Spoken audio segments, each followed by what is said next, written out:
Magandang araw po sa inyong lahat. Purihin po ating Panginoon. Salamat sa pagkakataon na binigay sa akin ng Panginoon upang ipahayag sa inyo ang ika-6 na salita ng ating Panginoon sa krus ng Kalbaryo. Ito po ang sinasabi sa salita ng ating Panginoon. Pagkatanggap ni Jesus ng alak, sinabi niya, Tetelestai.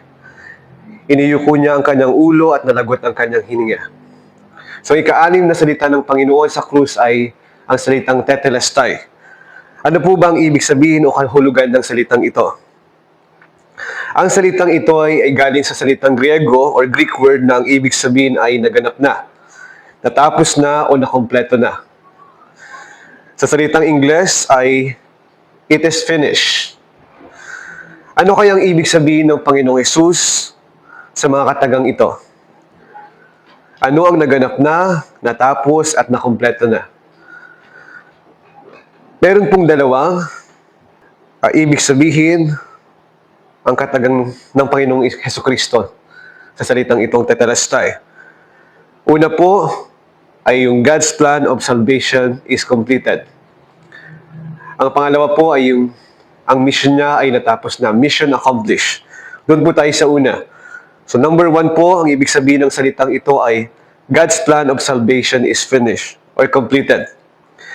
Dahil nawalay ang tao sa Diyos dahil sa kasalanan, gumawa ang Diyos Ama ng plano upang tayo ay maligtas at hindi mapahamak sapagkat tayo ay mahal na mahal ng Diyos.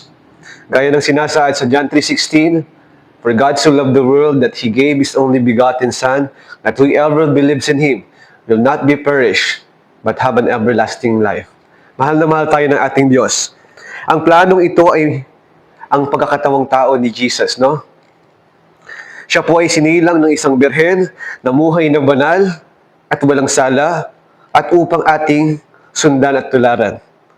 Nangaral, nagpagaling, nagpalaya ng mga inaalihan ng demonyo, inusig, ipinagkanulo, dumanas ng lubang pasakit, at ipinako sa krus. This Jesus' last word is a powerful declaration. Isa itong deklarasyon that God's plan of salvation is completed. Ang ibig sabihin ng salitang Tetelestai ng Panginoong Hesus ay tapos na ang plano ng Diyos, ang plano ng pagliligtas sa tao. So God's plan of salvation is completed. Pangalawa po, ang ibig sabihin ng salitang Tetelestai ay mission accomplished. Ang Panginoong Hesus ay may misyon. Gaya ng Diyos Ama, mahal na mahal tayo ng ating Panginoong Hesus. Bagamat matitigas ang ating mga ulo. Alam na alam ng Panginoong Hesus ang kanyang misyon. Malinaw sa kanya at batid niya ang kanyang daranasin sa mundong ito.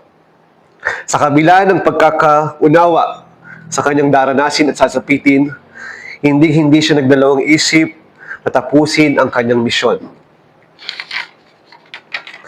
Ang kanyang misyon ay sirain ang gawa ng kaaway, ipangaral ang mabuting balita, iligtas tayo sa ating mga kasalanan at tubusin.